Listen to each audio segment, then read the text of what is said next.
이런 디스코, 반 디스코 정서도 사실 어떻게 보면 반 흑인 그리고 반 퀴어 커뮤니티에 대한 그러니까 그렇죠. 그런 거에 기반한 그런 움직임이었다고 사실 해석할 수 있어요. 사람들 우리 재밌게 사는 꼴을 못 봐.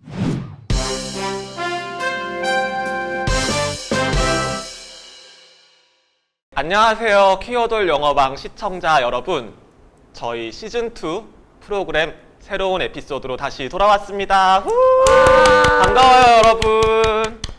오늘은 또 어떤 이제 K-팝의 퀴어한 매력에 대해서 이야기를 할지, 그리고 누가 얘기를 할지 또 벌써 궁금하실 것 같습니다. 그 전에 저희 물론 매주 보는 사이이긴 하지만 그래도 인사는 드려야겠죠? 네, 안녕하세요. 저는 키워돌 영어방의 기획자이자 또 퀴어 유튜브 채널 퀴플래닛의 기획자인 필규라고 합니다. 안녕하세요. 저는 퀴어돌로지를 함께 쓴 연혜원입니다. 반갑습니다. 네, 안녕하세요. 저는 일다에서 기자로 일하고 있고 책 누가 나만큼 여자를 사랑하겠어를 쓴 주연입니다. 그러면 게스트분 모시고 오늘 어떤 이야기 할지 한번 들어보도록 할 텐데요. 네, 인사 부탁드립니다. 스키님 안녕하세요. 네, 안녕하세요. 네, 안녕하세요. 저는 스퀴프이라고 하고요. 웹진 아이돌로지의 편집위원으로 일하고 있는 K-팝 칼럼니스트이고 이제 회원님과 같이 키워돌로지 책 저술에도 참여했던 그런 사람입니다. 소개를 요청드린 K-팝의 퀴어한 매력 무엇일까요? 네, 제가 시즌 1도 조금 챙겨봤었는데 시즌 1 같은 경우는 좀 퀴어의 입장에서 이제 K-팝 혹은 아이돌 팝을 좀 퀴어하게 해석해보는 그런 콘텐츠들이었던 것 같아요. 근데 그런 것도 물론 의미가 있지만 이 음악 이것 자체에도 퀴어 컬처가 엮여 있는 부분들이 굉장히 맞아요. 많거든요. 그래서 그런 부분들을 좀 역사적인 측면을 좀 설명해드리면 좋을 것 같다 해서 이번엔 그런 내용으로 준비해봤습니다. 그러면은 저희 지체할 거 없이 바로 스킨님께 오늘의 주제 한번 이야기 들어보도록 하겠습니다. 일단 제가 주제 제목을 우리 것이 좋은 것이요로 한번 정해봤어요. 음악의 아예 장르적으로 아예 그 역사를 되짚어봤을 때 퀴어 컬처와 떼놓고 얘기할 수 없는 그런 음악들이 있거든요. 그런 것들이 K-팝에서도 많이 구현이 되고 있고 그래서 이러한 부분들을 조금 그 기원을 짚어보면 좋을 것 같다 싶어서 우리 것이 좋은 것이요 라는 것을 주제로 이제 피칭을 준비를 해봤습니다. 올해 4월에 라이즈가 임파서블이라는 싱글을 발매했었는데요. 이 곡이 하우스 장르라고 곡을 보면 소개가 돼 있어요. 리드미컬한 하우스 비트와 신비로운 분위기의 신시사이저가 특징인 팝 댄스 곡이라고 소개를 하고 있는데요. 여기서 하우스 비트라는 이야기가 나오죠. 그리고 라이즈도 라이즈지만 4월에 또 투모로우 바이 투게더가 컴백을 했었는데 타이틀은 알지만 서브곡으로 프로모션을 했던 내일에서 기다릴게 라는 곡도 그 노래 되게 좋아요. 네네. 안무 영상도 되게 많이 봤어요. 네, 저도 되게 좋아하는 곡인데 밝고 신나는 트랙에 그루비하고 감미로운 멜로디가 얹힌 UK 스타일의 하우스 장르의 곡 이렇게 소개가 되고 있어요. 네, 하우스라 하면 특징이 이 4 on the floor 비트라는 것이 가장 큰 특징입니다. 네, 4 on the floor 비트라는 게 사실 말이 어렵지만 어려운 게 아니에요. 그냥 4분의 4 박자에 맞춰서 쿵, 쿵, 쿵, 쿵 이 킥 박자가 킥 드럼이 4번 이 정박에 찍히는 이게 4 on the floor 비트라고 하거든요. 그래서 이러한 하우스 장르 아래 이제 여러 하위 하우스 장르들이 있어요. 뭐 딥하우스, 트로피컬 하우스 이런 다양한 하우스 장르들이 있는데 기본적으로 다 이 4 on the floor 비트의 뼈대를 가진다고 볼 수 있습니다. 그래서 과거 K-팝 중에서는 대표적으로 이제 샤이니의 뷰라든지 네.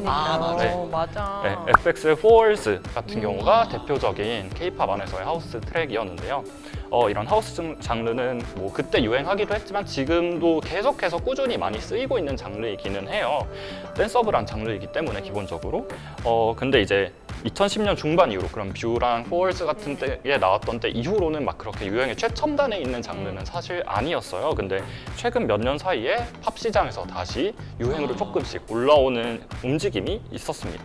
그래서 팝 시장에 K-팝도 상당히 동기화가 되고 있기 때문에 K-팝에서 하우스 장르가 다시 등장하게 된 것도 어쩌면 이러한 팝 시장의 흐름과 무관하지 않겠다라는 생각을 해보고요. 이 중에서 특히 주목해볼 거는 이 비욘세의 2022년 르네상스 앨범인데요. 비욘세는 이 앨범으로 2023년 그래미에서 베스트 댄스 일렉트로닉 앨범을 수상을 했습니다. 그래서 이 앨범으로 상을 타면서 수상 소감으로 그런데 이런 말씀을 하신 바 있습니다. 이 앨범을 사랑해주고 이 장르를 발명한 퀴어 커뮤니티에게 감사합니다. 그래서 그런 발명했다는 게 퀴어 커뮤니티가 어떻게, 뭐 언제 어떻게 발명을 한 건가라는 궁금증이 들잖아요. 그래서 그런 역사적인 부분에 대해서 조금 보고 넘어가도록 할게요. 기원을 보려면은 이제 1970년대 시카고로 가야 합니다.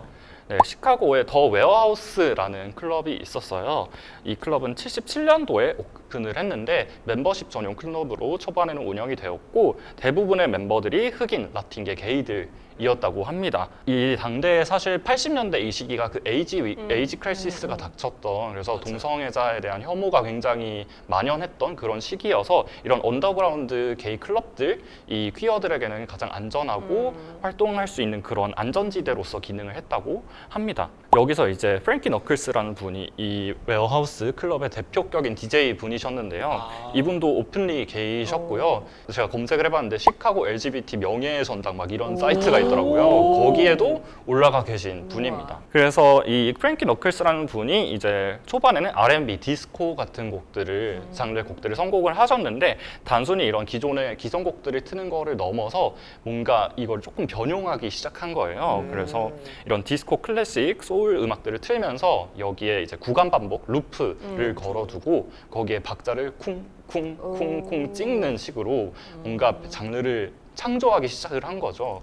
그래서 이때 이 프랭키 너클스를 기반으로 출발한 것이 바로 하우스 음악의 시초라고 기본적으로 많이 받아들여지고 있습니다. 그래서 이런 특히 이제 디스코에서 소울 디바들의 그런 보컬들을 이제 구간 반복을 해서 거기에 박자를 끼얹어서 하우스 트랙을 만든다든지 이런 식으로 하우스라는 장르가 이제 탄생을 하게 됩니다. 네, 도나 서머의 도나 썸머. I Feel Love라는 트랙이 가장 대표적이라고 할 수 있는데요.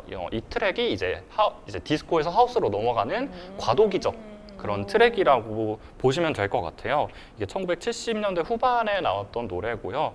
그래서 딱 그 제가 말씀드렸던 원더플로우 비트 쿵쿵쿵쿵 하는 그런 박자음, 그리고 기존의 디스코에서는 느껴지지 않던 조금 전자음악적인 말 그대로 그런 차가운 질감의 전자음악적인 그런 요소들이 끼얹어진 좀 과도기적인 트랙이라고 할 수 있습니다.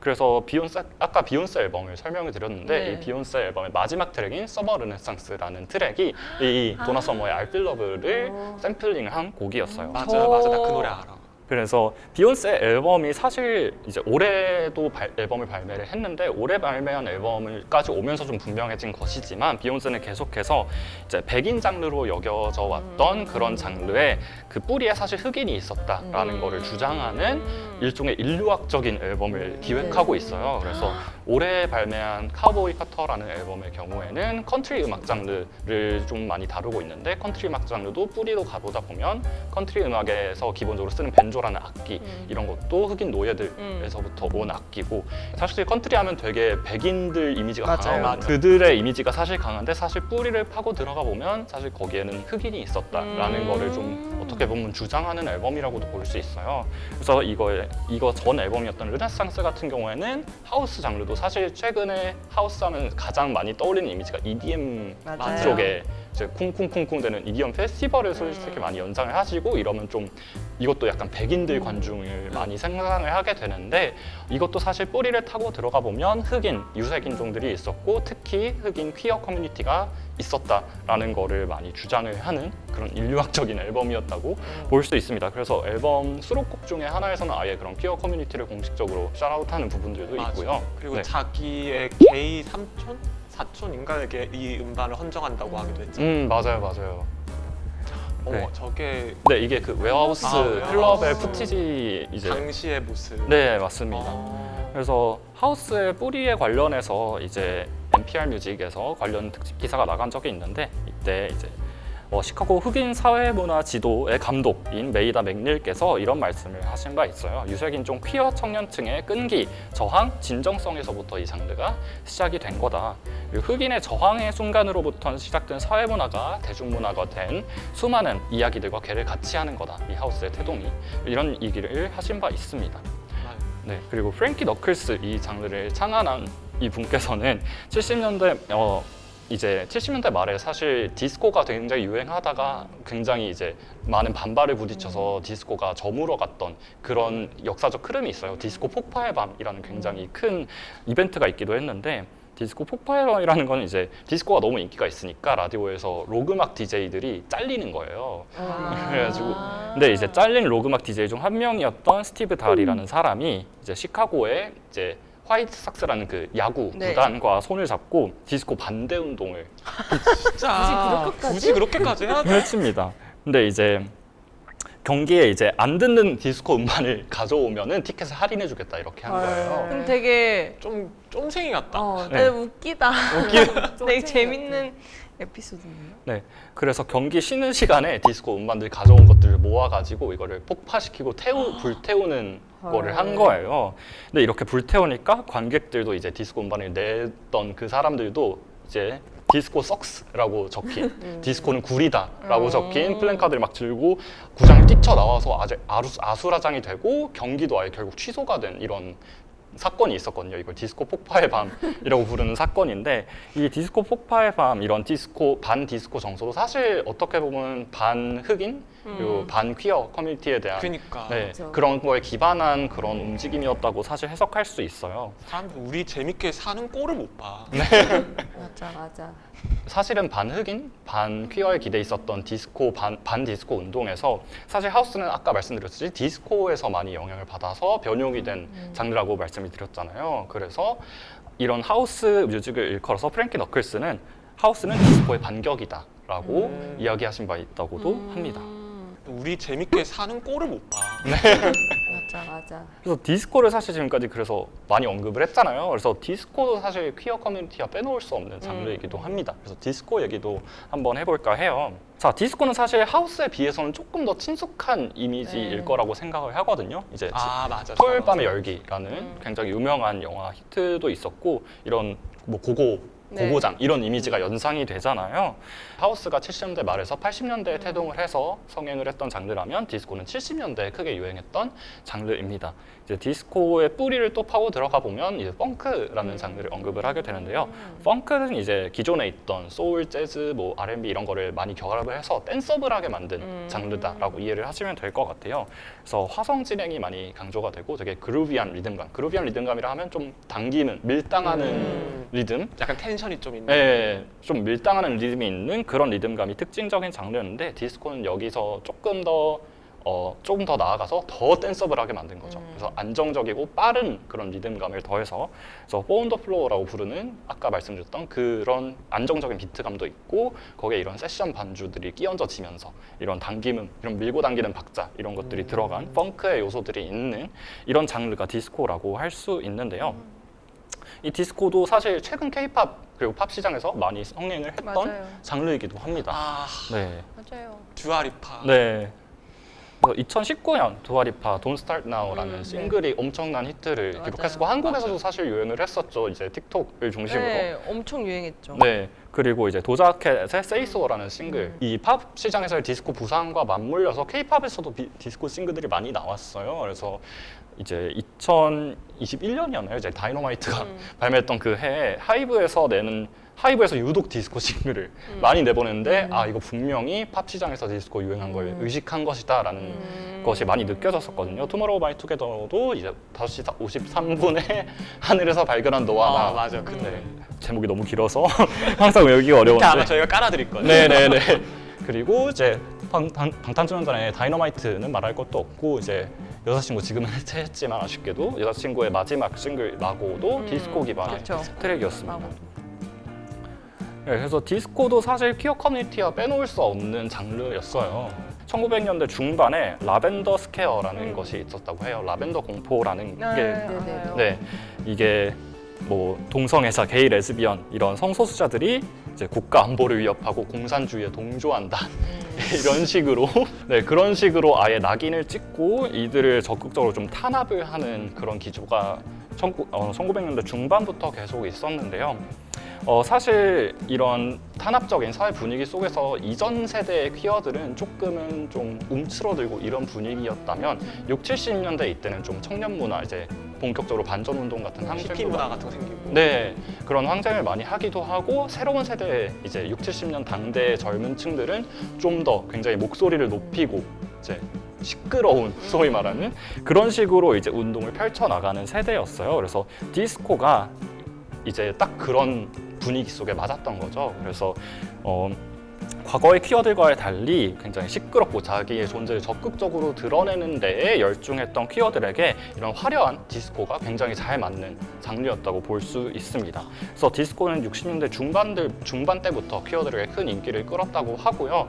사실 70년대 유행했다고 하는데 퀴어들은 60년대 중반부터 그러니까 우리가 뭔지 빨라. 우리가 맞아요. 귀신같이 알아. 좋은 네. 그래서 그때도 이제 80년대 하우스 유행뿐만 아니라 이때도 이런 언더그라운드 게이 클럽들이 퀴어들에게 이제 안전지대로서 기능을 한 그런 이미 것이었는데 60년대, 네, 6, 70년대. 70년대. 네, 그때부터도 이런 언더그라운드 게이 클럽들이 이제 퀴어들의 안전지대로 기능을 했는데 이제 그쪽에 반대 시위가 이런 게이즈 고 홈 같은 이런 아울 타운 스트레이트.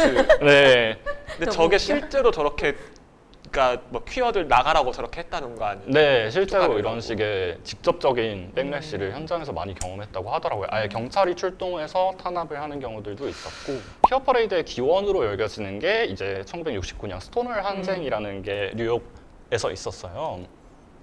네, 스토널 항쟁이라는 게 1969년. 근데 이 스토널 항쟁도 역시 되짚어 보면은 이런 게이 클럽들에 대한 이제 경찰들의 맞아요. 무자비한 탄압에 항거해서 일어난 운동이란 말이에요. 근데 이제 시대적 배경이 69년이잖아요. 그래서 사실 되짚어 보면은 이때 그 탄압 들고 일어났던 그 퀴어 클럽들에서 나오고 있는 음악이 바로 디스코였을 것이다 라고 생각을 하게 되는 것 같아요. 네, 그래서 이 시기 가장 대표적인 이제 디스코 히트 싱글이 이제 글로리아 게이너의 I Will Survive라는 곡인데요. 이제 제목에서부터 드러나듯이 이전까지의 퀴어들이 이입했던 그런 음악들은 조금 어떻게 보면 좀 비극적인 퀴어들의 비극적인 사랑 이야기 이런 게 담긴 것이었고, 이 시기부터 퀴어들은 나는 살아남을 거야, 나는 강해, 이런 식의 메시지를 담은 곡들이 퀴어 커뮤니티들 안에서 더 큰 공감을 얻게 되었던 거죠. 그래서 이 I Will Survive는 사실 이제 한국에서도 리메이크가 됐었죠. 진주의 난 괜찮아로. 네. 근데 사실 리메이크를 했을 때 사실 이게 그렇게까지 퀴어 커뮤니티의 앤썸으로 받아들여지는 것인지 알고 리메이크하는 건지는 사실 잘 모르겠어요. 그렇지만 사실 이것도 뿌리를 되짚어 보면은 이 2000년 초반 당대 히트곡이었던 이 난 괜찮아도 뿌리를 되짚어 보면 이 퀴어 커뮤니티가 그 배후에 있었다라고 볼 수 있지 않을까 생각을 하게 되는 것 같고요. 또 이 곡은 이제 아이브의 애프터라이크에서 샘플링이 되고 했거든요. 그럼 어째 그 익숙하다고 해서 들리는 게 네, 맞아요. 그래서 이 곡이 나왔어요. 해외 커뮤니티에서는 이걸 완전히 퀴어 앤 썸처럼 받아들여지는 그런 부분도 있었던 것 같아요. 이제 아일 서바이브, 다름 아닌 글로리아 게이너의 아일 서바이브를 샘플링했기 때문에. 그러니까 우리가 뭔지 빨라. 우리가 진짜야. 귀신같이 알아. 좋은 네, 이제 디스코도 그렇고 하우스도 그렇고 댄서블한 장르다라는 게 가장 큰 특징이었잖아요. 그래서 댄스를 같이 빼놓을 수가 없을 것 같은데 왁킹이 있습니다. 이제 왁킹은 사실 몇 년 전까지만 해도 모르는 분들이 많이 계셨는데 이제 스트리트 우먼 파이터에서 왁킹 장르 베이스의 분들이 이제 배틀, 굉장히 명 배틀을 연출하시면서 많이 알려지게 된 장르인 것 같아요. 근데 이 왁킹도 사실 디스코와 맞물려서 발달한 퀴어 커뮤니티 안에서 발달한 장르라고 할 수 있습니다. 70년대 이제 미국 서부 게이 디스코 클럽에서 발전을 했다라고 받아들여지고 있고요. 이제 퀴어 클럽에서 시작을 해서 이제 나중에는 70년대 후반 가서는 소울 트레인 같은 이제 TV 쇼에서도 본격적으로 노출이 되면서 많이 유행을 했던 장르라고 합니다. 그래서 이런 팔을 돌리는 그런 동작들이 네, 가장 특징적이라고 할 수 있죠. 그래서 이제 왁킹 같은 경우도 사실 케이팝 안무에서 많이 쓰고 있어요. 그래서 제가 좀 기원을 좀 찾아봤는데 기원이라고 할 수 있을 만한 게 제가 생각하기엔 이렇게 되는 것 같아요. 이제 왼쪽을 보시면 2014년 카라의 맘마미아와 레이디스 코드의 키스키스라는 두 싱글이 비슷한 시기에 발매가 되었는데 둘 모두 왁킹을 굉장히 전면에 내세운 그런 동작들을 안무로 채택을 했어요. 그래서 사실 이전에도 왁킹의 일부 요소, 팔을 돌리는 그런 동작 같은 경우는 이전에도 조금씩 있기는 했는데 이 두 곡 같은 경우는 곡도 디스코 내지는 되게 펑키한 그런 곡들을 베이스로 하고 있었고 되게 거기에 맞서 어떻게 보면 로지컬한 흐름으로 왁킹이라는 안무를 채택하게 된 것 같기도 하거든요. 그래서 왁킹을 굉장히 본격적으로 이때부터 사용을 하기 시작을 했고 이제 이후에는 프로듀스 101의 픽미 댄스 브레이크에서도 팔을 엄청 화려하게 돌리는 왁킹 동작이 들어가고 최근에는 뉴진스의 슈퍼사이 안무 같은 네. 경우도 왁킹 기본기 동작들로 이루어진 안무라고 하더라고요. 그래서 이런 댄스 음악과 함께 맞물려서 발달했던 댄스 장르 역시도 퀴어 커뮤니티에서 발전을 해서 지금은 K-팝에서도 많이 쓰고 있는 이런 장르가 되었다라고 볼 수 있을 것 같습니다. 사실 그냥 전 세계적으로 봐도 춤을 가장 음악과 맞물려서 잘 구현하는 장르가 K-팝이 되었다고 생각을 하거든요. 그래서 이런 K-팝에서 쓰고 있는 움직임들, 스트릿 댄스 움직임들이 사실은 퀴어 커뮤니티에서 발원한 것들도 있다라는 부분을 좀 짚어보면 좋을 것 같습니다. 그래서 이런 흐름에서 사실 가장 빼놓을 수 없는 아티스트 한 분이 계신데요. 네, 바로 청아님입니다. 우리의 청아. 그러니까 진짜 이제 이 곡 무대였던 롤러코스터에서부터 이제 왁킹 안무가 본격적으로 쓰이기 시작을 하죠. 일단 청아 본인이 이제 왁킹 댄서 출신이세요. 그래서 이제 데뷔를 하고 나서 안무가를 채택을 할 때 본인이 원래 옛날에 댄서 시절에 같이 작업을 하고 배웠었던 리안이라는 네. 안무가님을 섭외를 해서 계속해서 안무 작업을 했고 그래서 라치카라는 팀이 그래서 만들어지게 되었다라고도 후문을 전하기도 하셨죠. 맞아요. 최근에 발매되었던 맞아 저거 네. I'm Ready. I'm Ready 같은 경우가 너무 좋아. 굉장히 왁킹을 지금까지의 발매작들을 통틀어서 왁킹을 가장 전면에 내세운 이제 안무를 구성하면서 좀 청아의 장기를 살린 그런 발매작이 아니었나 하는 아니, 생각이 저 사진 모든 것이 너무 퀴어해. 네, 맞아요.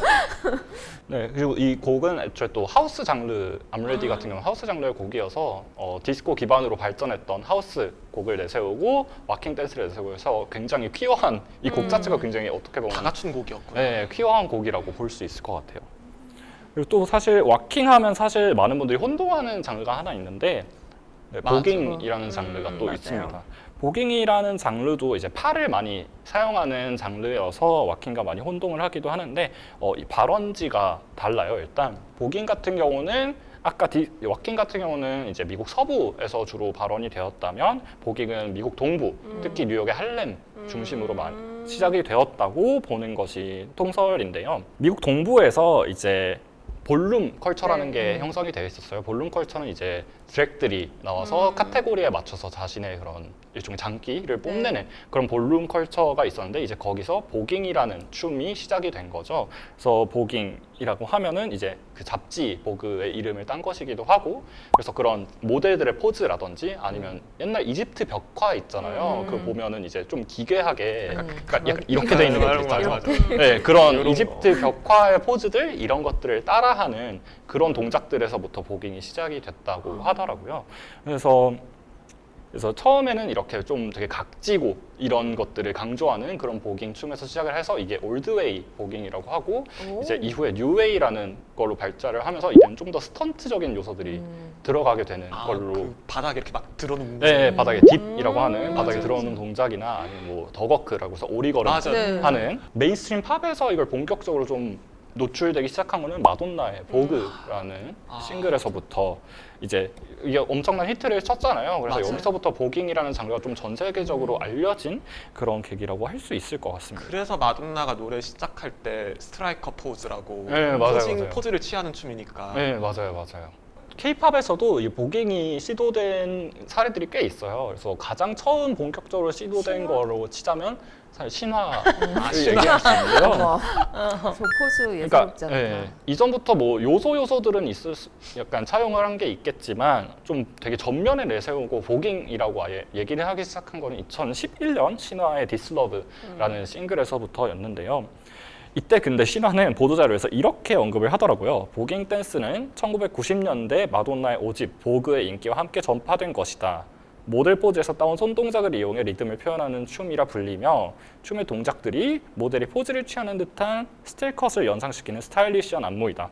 이렇게 설명을 했는데 사실 이런 보기의 역사적인 부분은 많이 소거가 되어 있죠. 그쵸. 퀴어 커뮤니티에서 왔다는. 사실 마돈나의 보그도 이 퀴어 커뮤니티에서 발전시켜온 보그의 역사의 연장선상에서 있는 것인데 그런 부분이 사실은 언급이 되지 않고 이런 마돈나가 했던 그거 우리가 한 거야 라는 식으로 사실은 소개가 되었어요. 그리고 이제 이후로도 조금 보자면 FX의 포월즈 같은 맞아요. 경우도 이제 동작들이 이런 되게 포즈를 취하는 듯한 동작이 많아서 좀 보깅의 영향을 많이 받은 동작이었던 것 같아요. 근데 이때까지는 사실 그냥 보깅이라고 하고 그냥 스타일리시한 걸 연출하는 그냥 이 정도로만 많이 소비가 되었던 것 같은데 좀 더 좀 본격적으로 보깅이 사용되는 사례가 최근에 늘어난 것 같아요.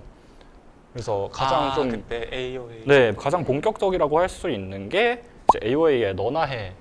그 퀸덤의 이제 오리지널 곡은 아니고 이제 마마무의 곡을 이제 리메이크한 거였지만 이 AOA의 너나 해 이제 무대에서 하우스 오브 시스의 마더 해준 씨가 참여한 그런 안무였고 이제 굉장히 그런 스턴트적인 딥 동작이라던가 이런 걸 선보여서 많이 화제가 됐었죠. 이제 또 청아 씨를 얘기하게 되는데 청아의 스테이 투나잇 같은 경우는 하우스 오브 러브의 이제 한국 보깅의 어머니라 불리는 이제 러브란 씨가 안무를 참여를 했었죠. 거의 한국에서는 보깅의 개척자이기도 해서인데요. 2010년대 중반부터 이제 보깅을 이제 외국에서 접하고 이제 이걸 한국에 들여왔다라고 하시더라고요. 그래서 2010년 중반부터 이런 하우스라고 하는 거는 이제 볼룸 컬처에서 온 것인데 이제 일종의 대한가족 커뮤니티 같은 거를 이제 하우스라고 하고 그들이 하우스로 나와서 이제 이 하우스의 명예를 걸고 경쟁한다. 경쟁한다. 네. 그리고 최근에 좀 더 되게 본격적인 작업을 또 하신 게 있는데 맞아. 저 너무 좋았어요. 네, 솔라 씨의 칼라스라는 곡인데요. 이제 굉장히 본격적인 보깅을 시도를 하셨고 이제 하우스를 아예 다 끌고 나와가지고 단체로 보깅을 추는 네, 그런 퍼포먼스를 꾸미셨어요. 아예 음악 방송도 도셨고. 맞아요.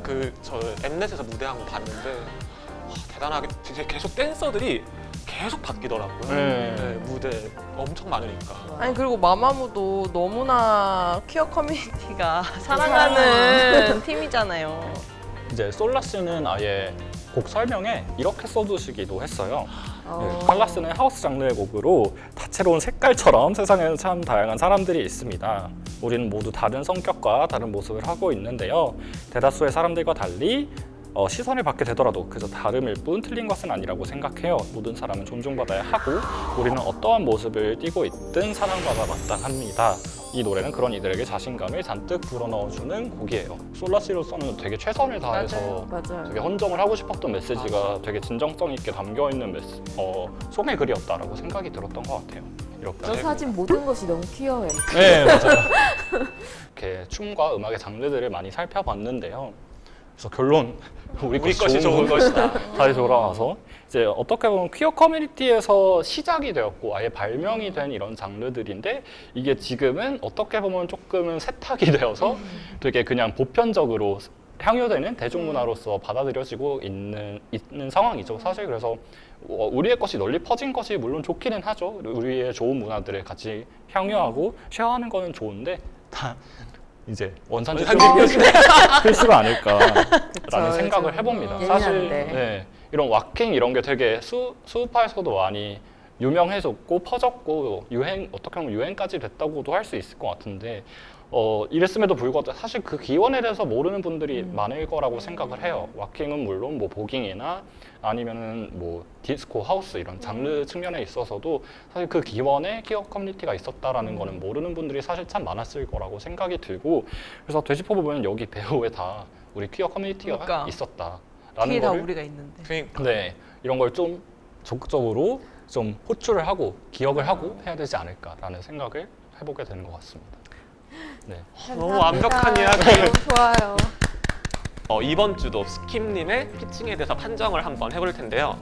첫 번째, 스킴님의 이야기를 듣고 나니 저거 말 맞는 것 같다. 태초에다 퀴어 있었고 뭐 퀴어가 원류고 이런 거 밝혀내는 거 중요하고 스킵씨 말 잘해서 내가 저거는 인정을 할 수밖에 없네 라고 생각이 드시면은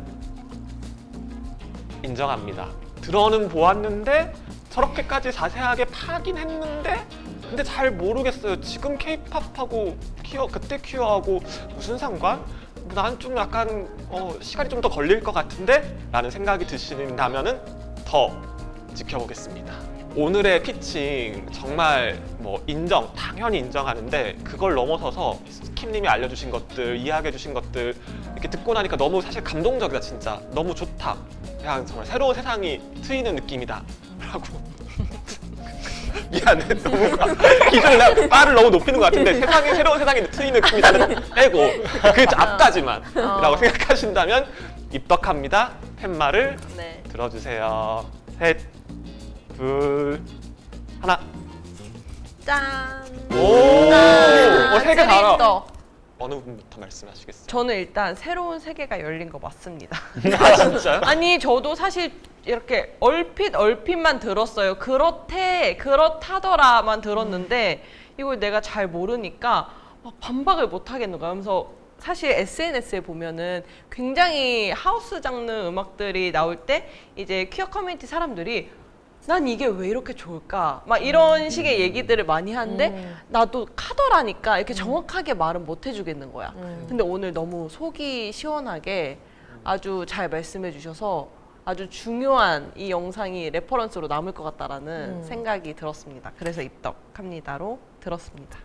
저는 이제 퀴어 덕후로서 퀴어 역사를 아는 걸 굉장히 개인적으로 되게 흥미로워하는데 오늘도 이 역사 수업 위대한 수업 퀴어 역사편 너무너무 재밌었고 저도 대략적인 부분들은 알고 있었지만 정확하게 이렇게 한번 정리해서 들으니까 새삼 그래 태초에 우리가 저기 다 있었는데 왜 자꾸 맨날 얘기 안 하고 그러니까 지우고 새로 나온 것처럼 맨날 숨기고 얘기 안 하고 그래서 항상 늘 화딱지 났었는데 오늘 그 화가 좀 풀리면서 이제 나도 잘 얘기할 수 있다 맞아. 이런 자신감을 얻었습니다. 자료조사를 해보고 하면서 느꼈던 게 사실 이게 그래서 퀴어 커뮤니티에서 나와서 뭐 이렇게 뭐 지금은 그거 큰 상관없는 거 아니야? 그냥 상관없이 발전된 거 아니야? 라고 할 수도 있을 것 같은데 뭔가 이런 디스코 하우스 와킹 보긴 보면서 느꼈던 게 뭔가 좀 기본적으로 에센스 자체가 이 퀴어 커뮤니티의 정서에서 왔다라는 생각을 좀 많이 하게 된 것 같아요. 뭔가 억압되어 있던 것을 당당하게 드러내고 표출하는 거 되게 좀 삶에서는 좀 억압받고 힘들지만 이런 거를 이제 좀 즐겁게 풀어내는 맞아요. 거 이런 기본적인 장르의 에센스, 정서 자체가 퀴어 커뮤니티와 빼놓고 얘기될 수 없는 것이라는 생각이 들어서 그래서 더더욱이 같이 기억이 돼야 되는 거 아닐까라는 생각을 좀 했던 것 같고요. 끝으로 참가자 공통 질문이 저희가 있어요. 스킵님께는 어쨌든 K-팝의 퀴어함, 이 음악 장르의 퀴어함을 오늘 너무나 잘 설명을 해주셨는데 이렇게 잘 알아보고 설명하고 할 수 있는 어떤 그 탐색자이자 분석가, 비평가로서 내 인생에 어떤 K-팝이 있다면 그리고 그 노래를 부른 아티스트에게 전하고 싶은 말이 있다면 무엇이 있을까요? 저는 이미 언급을 했던 음악이긴 하지만 처가의 스테이 투나잇이 제일 의미 있는 곡이라고 생각을 했어요. 일단 보깅을 이제 아예 한국 보깅의 어머니를 그러니까. 직접 모셔가지고 이제 무대를 꾸몄다는 점도 그렇고 뭔가 청아 씨가 이제 해외 인터뷰 같은 거를 하거나 할 때도 뭔가 그런 되게 세심하게 그런 성별 정체성이나 성적 지향 같은 걸 고려하시는 게 느껴지더라고요. 이제 샘 스미스 지칭할 때도 이제 데이 대명사를 쓰신다든지 그런 부분에서 좀 청아 씨의 사려 깊음이 좀 많이 드러나는 것 같고 또 스테이 투나잇의 또 좋았던 점은 사실 뭐 이 밤에 같이 머무르자라는 메시지가 사실 좀 섹슈얼하게 읽히기 쉬운 메시지잖아요. 맞아. 근데 사실 스테이 투나잇 이제 무대나 이런 걸 보고 나면 그런 느낌이 단 하나도 들지 않거든요. 뮤직비디오도 그냥 다 같이 이 클럽에서 다 같이 우리 이 밤 죽자 이런 메시지 들려요. 사실 섹슈얼한 어떤 거라기보단 우리 다 같이 이 밤에 같이 취하고 즐기고 그냥 영원히 이 밤이 영원했으면 좋겠다 이런 쪽의 이미지 메시지로 저는 들리는데 그게 저는 굉장히 중요하다고 느꼈거든요. 그리고 그런 게 가능할 수 있었던 것도 이런 퀴어 씬을 적극적으로 포용하는 데 있었다고 생각이 들고요. 그래서 스테이 투나잇이 그런 면에서 좀 제일 의미 있는 퀴어 K-팝이 아니었나라는 생각을 하게 된 것 같습니다. 네, 그래서 저희 오늘의 방송 이제 이렇게 문을 닫아보고자 하고요. 오늘 저희 방송이 너무 마음에 들었다. 그래서 앞으로 큐플래닛에 올라오는 영상, 이것도 퀴어돌 영어방의 다음 에피소드를 굳이 찾아보지 않고 바로바로 내 피드에서 보고 싶으시다면 구독. 오늘 영상 정말 마음에 들어요. 사람들에게 추천도 하고 싶고 나의 좋아하는 마음도 표현하고 싶고 그래서 피드에 빨리 올려버리고 싶어요 라는 생각이 드신다면 좋아요 버튼. 이 바쁜 현대인 유튜브 그 피드를 내가 매 시간마다 들여다볼 수가 있나 어떻게. 아니 새로운 영상이 떴으면 나한테 알려줘야지 라는 생각이 드시는 분이 계시다면 네, 알림 설정. 네, 그러면 저희는 다음 시간에 새로운 에피소드로 여러분을 다시 찾아올 수 있도록 하겠습니다. 여러분 안녕. 안녕. 우리 오늘 다 같이 이걸로 인사할까요? 이거 이걸로 어떻게 하는 거야? 어떻게 하는 거야? 하다 보면 돼. 어떻게 하는 거야? 하다 보면 나 돼. 자꾸 빨리 놀게 되는 거 같은데.